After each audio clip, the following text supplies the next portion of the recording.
श्री स्वामी समर्थ महाराज की जय। सब संकल की जय।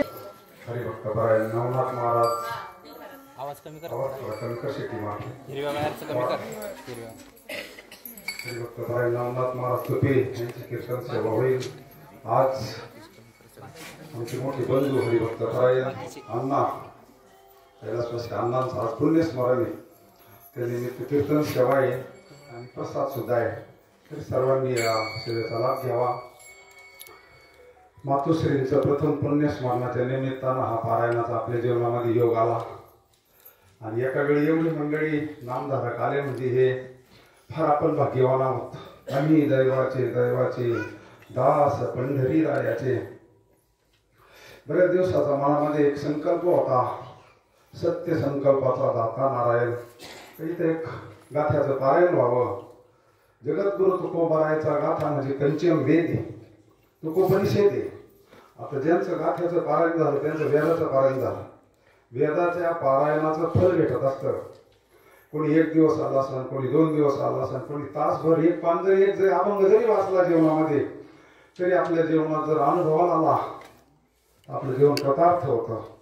जन्म आलो त्याची आजी फळ झाले साची, तुम्ही सांभाळले संती भय निरसले खंती, कृत कृत्य झालो इच्छा केली ते पावलं।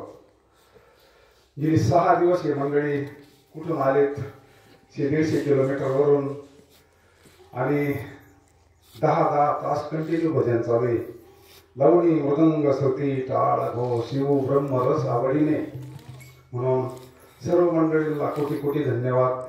सुंदर अशी सेवा आपले मृदंगाचार्य सुरेगावचे निळोबा महाराज कंटिन्यू 10 तास पकवात वाजवला।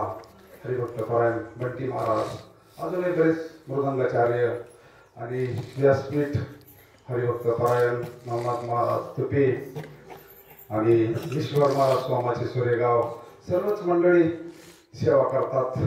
तन मन धन अन्नदान चालू आहे, प्रसाद चालू आहे, सत्संग चालू आहे, हरिपाठ चालू आहे, काकडा चालू आहे। 6 दिवस कसे गेले काहीच कळलं नाही।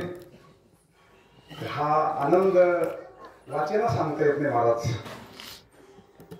काही मंडळी इथं माता भगिनीला सोडवायला आले बसले तर 2-2 तास बसून गेले। त्यांना आठव नाठव गेला भावा भाव झाला स्वयमेव पांडुर, ही प्रचिती गाथ्याची, हा गाथ्याचा अनुभव आहे। म्हणून सर्व मंडळींना धन्यवाद। तुका म्हणे आले समर्थाचे मना, समर्थांच्या कृपेना परमपूज्य गुरुवर्य सद्गुरुदादांच्या कृपेना हा यज्ञ योग्य अशा पद्धतीनं पार पडलेला आहे। म्हणून सर्व मंडळींना कोटी कोटी धन्यवाद। आता सुंदर असा हरिपाठ होईल, त्यानंतर प्रसाद होईल आणि उद्या आपलं प्रथम पुण्यस्मरणाचं कीर्तन हरिभक्त परायण गुरुवर्य विजयताई पंडित यांचं 10 ते 12 आणि नंतर प्रसाद अशा पद्धतीनं। कारण बाकीच्या गोष्टी आपल्या जीवनात कपडे किती मोठी घेतली ते फाटून जातील, पण हा ग्रंथ आपल्या जर घरामध्ये राहिला आपल्याला त्यांचं एक स्मरण म्हणून काय राहिले। आपल्याला बी सकाळी स्नान झाल्यानंतर त्याचं दर्शन होईल, 4दा अभंग वाचून जर आपण घराच्या बाहेर पडलो तर आपल्या पाठीमाग देव उभा मागे पुढे ओली कोडे संकट।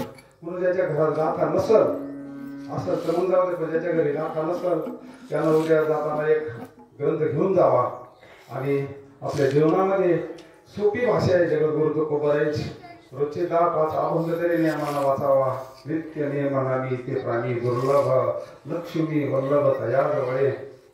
जगाच्या इतिहासामध्ये सगळ्यात सोपा परमार्थ जर कोणी सांगितला असेल शेतकऱ्याच्या भाषेमध्ये, म्हणून ते एवढे मंडळी बसले ना। यारे यारे लहान थोर याती भलते नारी नर, कोणाला ज्याची भाषा कळत असते, बोलावा विठ्ठल, पाहावा विठ्ठल, करावा विठ्ठल जीवे। म्हणून त्याच्या घरी ग्रंथ नसेल त्याला जाताना ग्रंथ घेऊन जावा आणि आपल्या जीवनाचं कल्याण करून घ्यावा।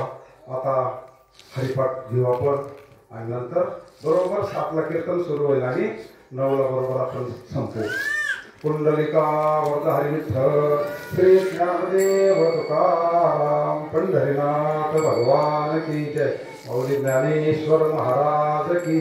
आता यांना बीडवरून आले, मेजर आले, आता सगळ्यांची नावं घ्यायची गरज नाही। एक सद्गुरूंची सेवा म्हणून हे सर्व मंडळी आले।